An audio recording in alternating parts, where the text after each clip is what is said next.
તમારા પરિવારને તમારે સમય આપવો જોઈએ, કારણ કે તમારો પરિવાર તમારી રાહ જુએ છે. ગઈકાલે મેં એ લોકોને એમ કહેલું કે હું નથી આવવાની, એટલે એ લોકોએ સ્વીકારી જ લીધેલું કે હું નહીં આવું. પણ મેં જ્યારે ના પાડી હતી ત્યારે પણ મને ખબર હતી કે હું સરપ્રાઈઝ આપવાની છું. અને એ લોકો બધા મજા કરતા હતા. ત્યારે જે રેસ્ટોરન્ટમાં હતા ત્યાં હું પહોંચી ગઈ અને એટલું બધું આનંદનું મજાનું વાતાવરણ થઈ ગયું. અરે તું ક્યાંથી આવી ગઈ, આમ તેમ. સો આઈ ઓલવેઝ ફીલ કે આપણે જે લોકો આપણને ચાહે છે, જે લોકો આપણા છે, એને માટે જે માણસ સમય નથી કાઢી શકતો એની સફળતા કોઈ કામની જ નથી. એકલો માણસ ક્યાં પહોંચી શકે, શું કરી શકે? તમને એક મજાની બહુ રસપ્રદ વાત કહું. કોઈ પણ વસ્તુ આપણે કાયમ માટે, હંમેશ માટે સાચવવી છે, પણ તમે વિચારી જુઓ કે કુદરત પણ કશું હંમેશ માટે નથી સાચવતી. એ પણ ફૂલ સવારે ખેરવી નાખે છે, નવા ઉગાડે છે. ને સૌથી મજાની વાત એ છે સાહેબ, જેણે પણ આ નોટિસ કર્યું હશે એને સમજાશે કે જે અસલી છે ને એ ખરી જાય છે, જે નકલી છે ને એ બહુ વરસ ચાલે છે. તમે પ્લાસ્ટિકના ફૂલ લાવીને મૂકી રાખો ને તો તમારે એને કંઈ પ્રોબ્લેમ ના થાય, નકલી બહુ ટકે. પણ જે અસલી છે એને તો સમય થતાં ખરી જ જવાનું છે, કારણ કે એની જગ્યાએ બીજા આવવાના છે. અને જગ્યા જે કરી શકે ને એનું જ નામ અસલી.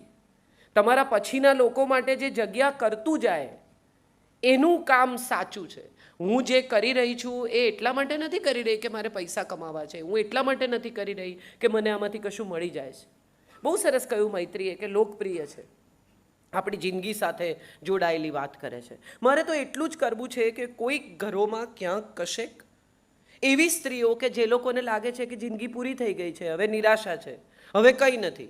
હું કેટલી બધી બહેનોને મળું 40, 45, 50 વર્ષની, એમને એવું કહું કે વજન ઉતારો ને, તમને આટલા ઘૂંટણના પ્રોબ્લેમ છે, આવું થાય છે. કે હવે કોના માટે ઉતારવાનું?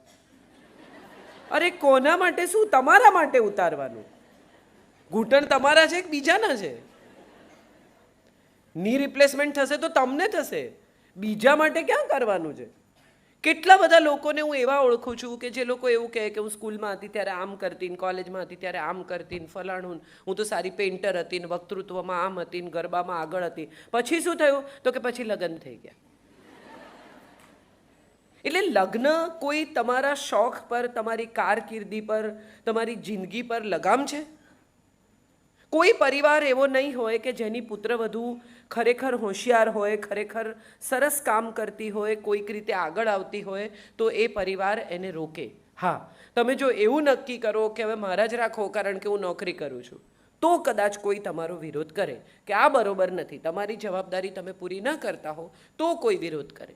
બાકી તમારો શોખ હોય, તમે તમારું બધું કામ પરવારી જાઓ, એ પછી 1 કલાક તમે સંગીતમાં કે ચિત્રમાં કે રંગોળીમાં કે મહેંદીમાં, તમને જે ગમતું હોય એવો 1 કલાક તમે કાઢો. તો હું નથી માનતી કે કોઈ પરિવાર એટલો જડ હોય કે તમને એમ કહે કે ના વાંચવાનું પણ નહીં, મૂકી દે ચોપડી, બેસી રહે. આવા કોઈ હોતા નથી. આપણી દુનિયા એવી થઈ ગઈ છે કે આપણે બધા બીજાનો વાંક બહુ જોતા થઈ ગયા છે. આપણને બધાને એવું લાગે છે કે આણે કર્યું ને એટલે ના થયું, મને મારા સાસરાવાળાએ રોકી, મને ફલાણાએ કર્યું, મને આણે આમ કર્યું, મને મારા વરે આમ કર્યું, મને ફલાણા. એકચ્યુઅલી કોઈ તમારી જિંદગીમાં કશું બગાડી કે સુધારી શકતું જ નથી. તમે બહુ શાંતિથી મારી વાત પર વિચાર કરશો તો તમને ચોક્કસ સમજાશે કે તમારી જિંદગીમાં જે કંઈ સારું કે ખરાબ થયું એની જવાબદારી ફક્ત તમારી છે. મોટા ભાગની સ્ત્રીઓને મેં એવું કહેતી જોઈ છે કે પછી એ શું વિચારે. હવે એ શું વિચારે એ પણ જો તમે વિચારો તો પછી એ શું વિચારે? એને એનું કામ કરવા દો, તમે તમારું કામ કરો. કશુંક સારું કરવાની શરૂઆત આવી જ રીતે થાય. આ મૈત્રી અને કેટલી નાની નાની દીકરીઓ છે. હવે એ લોકો આ કાર્યક્રમ કરવા ગયા અને કદાચ કંઈ ભૂલોય થાય, કદાચ કંઈ ગૂંચવાડોય થાય. એવું પણ બને કે એ લોકો આ કાર્યક્રમને, એમણે તો કર્યો બહુ સરસ રીતે, નામો લગાડી દીધા છે, બધું પરફેક્ટ કર્યું છે, એકદમ પરફેક્શનમાં કાર્યક્રમ થયો, પણ સપોઝ ના થાય, કંઈક એવું થાય કે જે ગુફઅપ થાય, તો એથી આપણે એવું નક્કી કરીએ કે આટલી નાની છોકરીઓથી ના થાય, અમે તો તમને પહેલાં જ કહેલું, આ બધી મગજમારી રહેવા દો. કે આપણે એમ કહીએ કે કંઈ વાંધો નહીં દીકરા, બીજી વાર બેટર કરજે. હું તમને એક બહુ સરસ દાખલો આપું, તમને બહુ મજા આવશે. મારા એક મિત્ર છે, એના દીકરાની સ્કૂલમાં આનંદ મેળાનું આયોજન હતું. તો આનંદ મેળો હતો એટલે બધા છોકરાઓએ પોતાના સ્ટોલ લગાડવાના. એટલે એનો દીકરો આવ્યો ને એણે કહ્યું કે ભાઈ મારે સ્ટોલ કરવો છે. એટલે 13 વર્ષનો દીકરો ને એનો મિત્ર 14 વર્ષનો ને બીજો એક છોકરો 13 વર્ષનો, 3 જણા સ્ટોલ લગાડવા. એટલે અમે બધા હસતા હતા કે તમે શું કરશો, તને આવડે જ શું, તું ઘરમાં તારી ચાદર વાળતો નથી, તું આટલો સવારથી સાંજ સુધી આનંદ મેળામાં શું કરીશ, ઊભો રહીને લોકોને આપવાનું, પૈસા લેવાના, કેટલું કામ હોય છે, તું ઘરમાં કંઈ નથી કરતો. એટલે કે ના મારે કરવું જ છે. કીધું કંઈ નહીં, ચલો sandwich is a good idea, તમે લોકો સેન્ડવિચનો સ્ટોલ કરો. એટલે બધું માથાકૂટ કરીને આમ તેમ. પછી એના ફાધર બહુ સરસ માણસ છે, એજ્યુકેશનમાં છે, એટલે એમણે એમ કહ્યું કે તને કોઈ મદદ નહીં કરે, તારે બધું જાતે કરવાનું. તો કે હા કરીશ. એટલે એને કહ્યું કે જા તું તપાસ કરી આવ કે બ્રેડ કેટલાની આવે. દાખલા તરીકે આનંદ મેળામાં 500 માણસ આવે અને એમાંથી અડધા તારી સેન્ડવિચ ખાય તો તારે કેટલી બ્રેડ જોઈએ. અહીંથી શરૂ થયું. બ્રેડ, ચટણી, કોથમીરનો ભાવ શું, ફલાણાનું આમ શું, સાઈડ કાપેલી બ્રેડના કેટલા, નહીં કાપેલી બ્રેડના કેટલા, તમે ઘરે લાવીને કાપો તો કેટલી મહેનત પડે. ધીરે ધીરે ધીરે ધીરે ધીરે ધીરે એણે આ બધું ગોઠવ્યું. આમ સામાન્ય રીતે એને ઉઠાડતા પગે પાણી ઉતરે. અમે બધા, તમારો પણ અનુભવ એ હશે કે છોકરાઓને સવારે ઉઠાડવા હોય તો તમને એમ થાય કે એ ભગવાન અને કેમ ના ઉઠાડીશું. પણ એ જ છોકરાઓને ખાલી એટલું કહેવાનું તારા પપ્પાએ તારો મોબાઈલ લીધો છે, ઠેકડો મારીને ઊભા થઈ જાય કે બેટા પપ્પાએ મોબાઈલ જુએ છે, તારું પતી ગયું. એ દીકરો એમનો 13 વર્ષનો ઊભો થયો સવારના 6:30 વાગ્યામાં, નાહી ધોઈને રેડી છોકરાઓ, અને બધું ચટણી બનાવીને આ કર્યું ને બધું લઈને ગયા અને સરસ આમ ઉપર સ્માઇલી બનાવીને સેન્ડવિચ આપે ને બધું ચાલ્યું. બપોર સુધી તો ધમધમાટ બધું ચાલ્યું. બપોર પછી પગ દુખવા માંડ્યા. સવારે તો ઉત્સાહમાં હતા એકદમ ને બધું પૂરું થયું. સાંજ સુધીમાં તો આમ તમે નીચો હો તો પાણી ટપકે એવી સ્થિતિ. અને માંડ ઘરે આવ્યા અને પછી હિસાબ કરવા બેઠા. 150 રૂપિયા ઓછા થયા. ધાર્યું તું એના કરતાં એમણે જે હિસાબ લગાવેલો એમાં 150 રૂપિયાની ખોટ ગઈ. Very good. હવે રાત્રે તો મોઢું ચડી ગયેલું ને આંખમાં આંસુ ને અરે રે ને મેં તો પૈસા ઓછા કર્યાનું. તો એને તો એમ હતું કે હું તો કેટલાય કમાઈ જઈશ, એને બદલે આ તો પૈસા ઘરમાંથી ગયા. એના ફાધરે બહુ સરસ વાત કરી જે મારે તમને કહેવી છે. એના પપ્પા એને બેસાડ્યો અને એને કહ્યું કે દીકરા શું થયું? તો કે 150. હવે હું જિંદગીમાં કોઈ દિવસ આવું કરું જ નહીં ને, આવી તો ભૂલ કરું જ નહીં ને, આવી તો મહેનત હું કોઈ દિવસ કરું જ નહીં ને, ફરી સોરી ને હું તમને આ પૈસા મારી પીગી બેંકમાંથી આપી દઈશ ને, બધું જાત જાતનું થયું. એના ફાધરે બધું સાંભળી લીધું. પછી એને કહ્યું કે હવે મારે તને એક વાત શીખવવી છે કે આપણે 150 રૂપિયાનું નુકસાન થયું, કંઈ વાંધો નહીં. તું બજારમાં ગયો, તને વસ્તુ ખરીદતા આવડી. આજે દાખલા તરીકે કોઈ આવું ટ્રેનિંગ આપે તને વસ્તુ ખરીદવાની, તો એના કેટલા પૈસા થાય? એણે કીધું કે જે થાય તો ખરા, ક્લાસ હોય આવા તો પૈસા લાગે.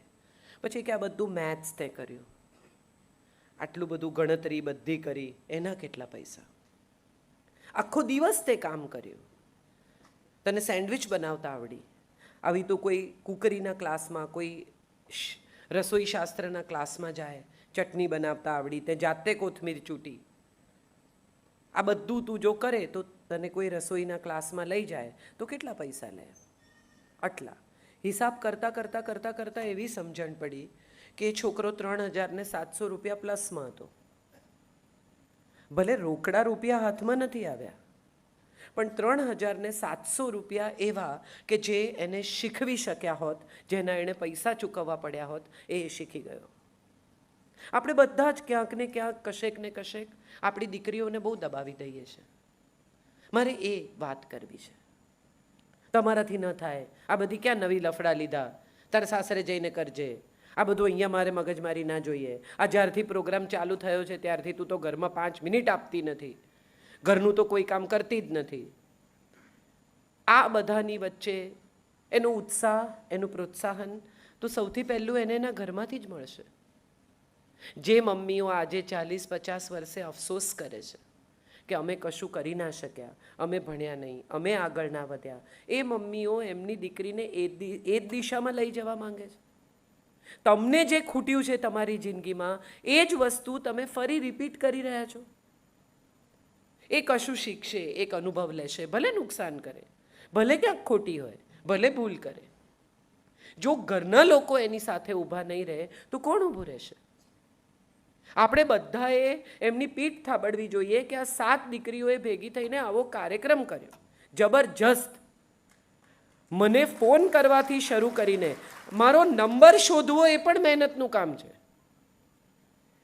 ત્યાંથી શરૂ કરીને નંબર શોધવો, આ પહેલાં જેવું છે કે જા બ્રેડ કેટલાની મળે છે પૂછી આવ. પહેલાં તો કાજલનો નંબર ગોતી આવ. તમારે બોલાવા છે વાત સરસ છે, પણ પહેલાં એનો નંબર શોધ, એને કોન્ટેક્ટ કર, એ હા પાડે છે કે નહીં એ જો. ત્યાંથી શરૂ કરીને આજે આ એકમ્પ્લિશ થયેલો, પૂર્ણ થયેલા કાર્યક્રમ સુધી એમણે કેટલા કલાક, કેટલી મહેનત, કેટલા સપના, કેટલો પરસેવો પોતાની જાતનો આમાં રેડ્યો છે. તો મને તો એવું લાગે કે આવી દીકરીઓ હોય ઊંઝા ગામ પાસે તો એને તો વધાવી લેવી જોઈએ, જબરજસ્ત તાળીઓ સાથે. આજે આપણે બધા જે દિશામાં જઈ રહ્યા છીએ, બેટી બચાવો ને બેટી પઢાઓ ને, આમાં પોસ્ટર કેમ મારવા પડે છે? આજથી 50 વર્ષ પહેલાં, 100 વર્ષ પહેલાં આવો કોઈ અભિયાન ચલાવવું પડતું નહોતું. તમે કોઈ દિવસ એવું અનુભવ્યું કે તમે બધા જ્યારે સ્કૂલમાં હતા કે હું જ્યારે સ્કૂલમાં હતી ત્યારે આપણે આવું બેટી બચાવો બેટી પઢાઓના ક્યાંય પોસ્ટર વાંચ્યા? આજથી હજારો વર્ષ પહેલાં આ દેશમાં સ્ત્રીને પઢાવવાની, સ્ત્રીને ભણાવવાની પ્રથા હતી. જનક રાજા અનાઉન્સમેન્ટ કરે છે કે હું સૌથી જ્ઞાની ઋષિને સોનાની ખરી મઢેલી 1000 ગાયો, 1000 સુવર્ણ મુદ્રા અને આખું વર્ષ એનું આશ્રમ ચાલે એટલું અનાજ, દૂધ વગેરે આપવા માંગુ છું. ઋષિઓમાં શાસ્ત્રાર્થ થાય છે. આ નક્કી થાય છે કે ઋષિઓ આવીને શાસ્ત્રાર્થ ગોઠવાયો છે અને યાજ્ઞવલ્ક્ય આવીને કહે છે કે લઈ લો ગાયો, મારાથી ઇન્ટેલિજન્ટ કોઈ છે જ નહીં, હું જ સૌથી બુદ્ધિશાળી છું, મારાથી જ્ઞાની ઋષિ કોઈ છે જ નહીં.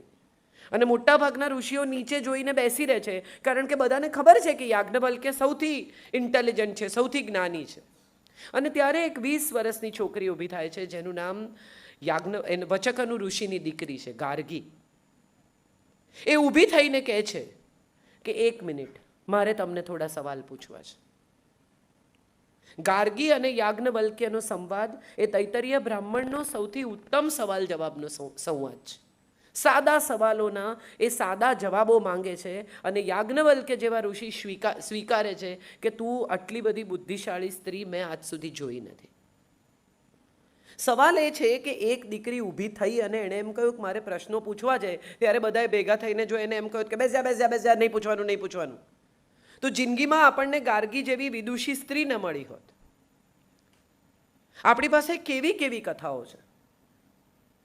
સુકન્યા નામની એક દીકરીને એના પિતા પૂછે છે કે તું આપકર્મી છે કે બાપકર્મી છે?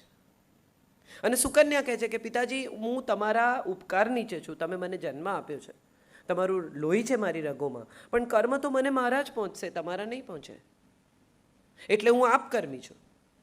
એના પિતાને ખૂબ લાગી આવે છે અને એ નક્કી કરે છે કે હવે આને તો પાઠ જ ભણાવીએ. પોતાની જાતને બહુ મહાન સમજે છે, મૃત્યુને આરે પહોંચી ગયા છે, મરી જ જવાના છે. હવે એની પાસે બીજો કોઈ બહુ લાંબો જીવવાનો સ્કોપ નથી. સુકન્યા આનંદથી લગ્ન કરીને જાય છે અને અશ્વિની કુમારો દેવના વૈદ્યની આરાધના કરે છે અને એમને કહે છે, એ પ્રગટ થાય છે ત્યારે, કે મને મારા પતિને નવજીવન આપવું છે. દેવો સ્વર્ગથી આમળાનું વૃક્ષ લઈને આવે છે. એ વૃક્ષ વાવે છે, એમાં આમળા ઉગે છે અને એ આમળામાંથી એ જે ચાટણ બનાવે છે, જે દવા બનાવે છે, એનાથી ઋષિને નવજીવન મળે છે અને ચાટણનું નામ ચ્યવનપ્રાશ છે. બહુ બધા લોકો એવા છે કે જેને આવી વાતો આપણા દેશની દીકરીઓ વિશે ખબર નથી. રામમોહન રાયે સતી થવાની પ્રથા રોકી એ તો પછી આવ્યું. એ પહેલાં આપણા દેશમાં કેવી કેવી સ્ત્રીઓ જન્મી છે. અનસૂયા જન્મે છે. દેવો નક્કી કરે છે કે આપણે એના પતિત્વની પરીક્ષા કરીએ કે એવી તો કેવી સતી છે. બ્રહ્મા, વિષ્ણુ ને મહેશ 3 જણા એને ત્યાં આવે છે સાધુનો વેશ લઈને. પેલી અતિથિને આવકારે છે, પગે લાગે છે, સરસ જમવાની તૈયારી કરે છે. હવે સાધુઓ એમ કહે છે કે અમે તો નગ્ન થઈને જમીએ, અમારે એવું વ્રત છે કે અમે જમતી વખતે કપડાં નથી પહેરતા. હવે જો હા પાડે તો એનું સતીત્વ લાજે, એનું પતિત્વ લાજે, અને જો ના પાડે તો એનો અતિથિ ધર્મ લાગે કે ના ભાઈ, હું તો એવા માણસોને નહીં જમાડું, તો આંગણે આવેલો અતિથિ ભૂખ્યો જાય, પાપ લાગે. હાથમાં અંજલિમાં પાણી ભરે છે, ઈશ્વરનું નામ લે છે અને નક્કી કરે છે કે જો મેં જિંદગીમાં કશુંય ખોટું ન કર્યું હોય તો આ ત્રણે બાળક બની જાય. બ્રહ્મા, વિષ્ણુ ને મહેશ 3 નાના નાના બચ્ચા બની જાય છે. હવે નાના નાના 1.5 વર્ષના છોકરા કપડાં પહેરે તોય શું, ન પહેરે તોય શું. એમની પત્નીઓએ આવવું પડે છે વિનંતી કરવા, પગે લાગવા કે મારા પતિઓને ફરી પાછા એમના મૂળ સ્વરૂપમાં આપી દો. આ આપણા દેશની સ્ત્રીની તાકાત છે. કેટલા બધા લોકોને આપણે એવું કહેતા સાંભળ્યા છે કે સ્ત્રીની બુદ્ધિ તો પગની પાની હોય. સાંભળ્યા છે? હા કે ના? 1000 વાર સાંભળ્યા છે. બરાબર. હવે મારે એ બધી સ્ત્રીઓને એક સવાલ પૂછવો છે કે આખા શરીરનું વજન કોણ ઉપાડે છે? પગની પાની. તમારી પાની ઉપર તમારા આખા શરીરનું વજન છે. આ પાની ઉપર આખા શરીરનું, આ સમાજનું, એના પરિવારનું, એના સંતાનનું વજન ઉપાડે છે સ્ત્રી. એનો આનંદ થવો જોઈએ આપણને. પાની એ કહે ને ત્યારે આ યાદ રાખજો હવે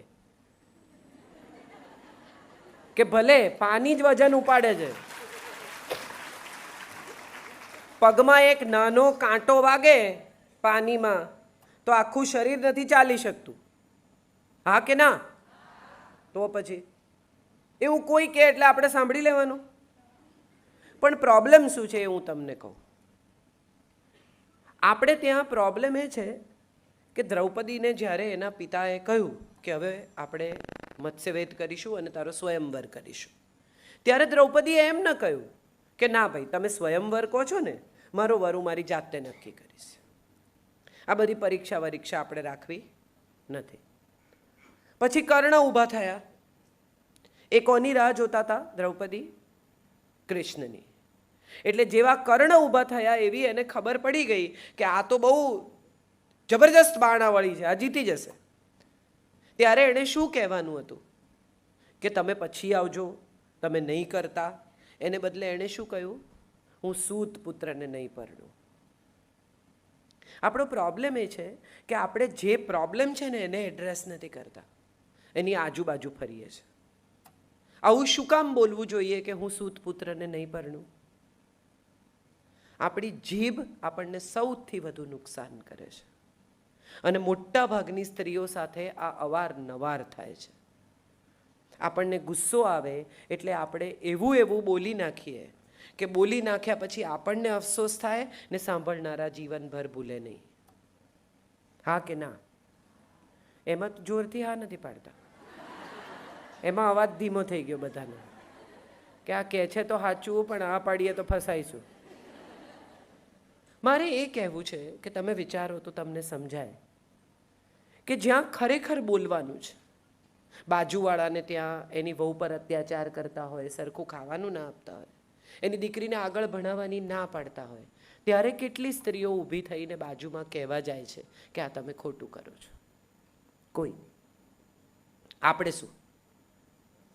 આપણાથી એને ના કહેવાય. એ જે કરે એની છોકરી છે. આપણે કેવી રીતે કહીએ? સારું ના લાગે. પણ જો એની છોકરી વહેલી મોડી આવતી હોય, એની છોકરીને જો એકાદ બોયફ્રેન્ડ હોય,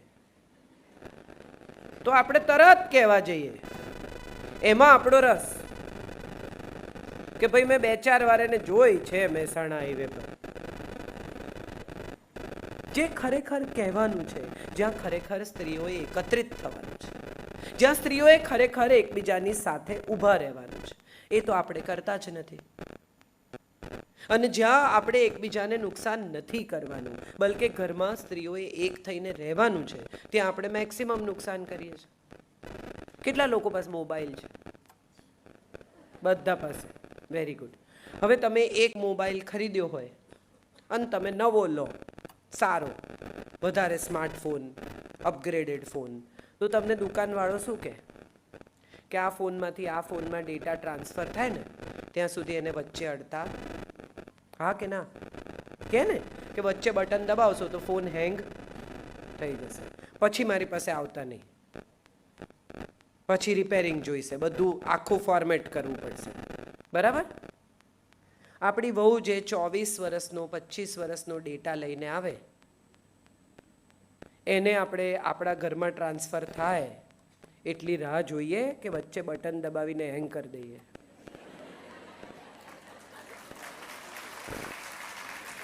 જે બિચારી, તમે વિચારો, એનો 24 વર્ષનો 25 વર્ષનો એના ઘરનું જુદું ખાવાનું, એના ઘરનો જુદો ઉછેર, એની જુદી રીત, એ બધું બિચારી લઈને આવી છે આપણે ત્યાં. હજી આવી ત્યાં તો ચાલુ થઈ ગયું, અમારે ત્યાં આખો સૂકા મરચાંનો વઘાર નહીં કરવાનો, અમારે ત્યાં આમ નહીં કરવાનું, આમાં કોઈ હિંગ નાખે? તારી માએ નથી શીખવ્યું? ખરેખર તો મને મજા એ વાતની આવે કે જે શીખ્યા વગર આવે ને એનાથી સારી બીજી કોઈ વહુ નહીં. કેમ હું તમને કહું, આ મારો પોતાનો દાખલો છે. એનો સારામાં સારો વસ્તુ એ છે કે તમારે પાર્ટીમાંથી કંઈ ભૂસવાનું જ નથી, કોરી પાર્ટીમાં જ લખવાનું છે. એટલે તમે જે લખો એ સાચું. હું પરણી ત્યારે મને સેન્ડવિચ બનાવતા આવડતી હતી, ઈંડા બાફતા આવડતા હતા, મેગી તો અમારા જમાનામાં હતી નહીં, એટલે પૌવા બનાવતા આવડતા હતા, અને એવી 4-5 વર્ષ ખીચડી મૂકતા આવડે. કારણ કે હું તો હોસ્ટેલમાં રહી આખી જિંદગી, હોસ્ટેલમાં ભણી, એકની એક દીકરી, મારે ભાઈ બહેન નહીં, એટલે મને તો રાંધવાનો વારો ઘરે આવે જ નહીં. પછી પરણી તો મારું સાસરું તો બારોટ છે, એટલે અમારે ત્યાં તો એમ કે ને કે 15-20 ખાલી ઘરના જમવાના છે તોય 30-35 માણસ થઈ જાય. કોઈ નથી, ખાલી ઘરના જ છે એમ કે તોય 25-30 માણસ તો આરામથી હોય એમ. પણ મજાની વાત એ છે કે આ મારા લગ્નને હમણાં 22મી જૂને 25 વર્ષ પૂરા થયા. મારા સાસુએ મને એક દિવસ પણ એવું નથી કહ્યું કે તારી માએ તને શીખવ્યું નથી. મજાની વાત એ છે કે એમણે મને ધીમે ધીમે ધીમે ધીમે બધું શીખવ્યું. અને હવે તમે મારી દાળ ચાખો અને મારા સાસુની દાળ ચાખો, તમે એવું ના કહી શકો કે બે જુદી છે. એનું કારણ શું? ધીરજ, પ્રેમ. જો ખરેખર માં એવું ઈચ્છતી હોય કે મારો દીકરો સારું ખાય, બધી મમ્મીઓ એવું કે કોણ જાણે રાંધતી જ નથી બરાબર, મારા છોકરોનું પેટ ભૂખ્યું રહે. હા, તો બેસાડો, શીખવાડો. તમારો છોકરો સારું ખાય એવું તમે ઈચ્છતા હો તો એને શીખવો. એને મેણા મારવાથી આવડી નહીં જાય. મોટા ભાગના લોકોનો પ્રોબ્લેમ શું છે? તો કે પ્રોબ્લેમ શોધી કાઢે છે, પ્રોબ્લેમનું સોલ્યુશન નથી શોધતા. ખરેખર શું કરવાનું છે? સોલ્યુશન શોધવાનું છે. પ્રોબ્લેમ તો તમે સમજી જ ગયા છો. મને બહુ મજા આવે જ્યારે અમુક ઘરોમાં હું જાઉં ને તો વહુની ફરિયાદ કરે ત્યારે મને એમ થાય ખરેખર કે તમારા ઘરમાં પરણીને આવેલી છોકરી એના મા બાપને મૂકીને આવી છે. એ તમારા દીકરાનો હાથ પકડીને આવી છે. એને તમારામાં ભરોસા સિવાય બીજું કંઈ નહીં જ હોય. કોઈ મા બાપ એવું કહે લગ્ન નક્કી થાય ત્યારે કે છૂટાછેડા થશે ત્યારે અમે આટલા પૈસા લઈશું. આવું આજ સુધી કોઈ પરિવારે લગ્ન થતી વખતે નક્કી કર્યું છે? નવા વિવાહ થયા હોય ને તો સાસુ એટલી મીઠી હોય, કબાટ ખોલીને ઊભી હોય ને ત્યાં વહુ આવે કંઈક કામે કે મમ્મી બહુ ફાઇન સાડી છે, બધું તારું જ છે ને, પહેરજે ને.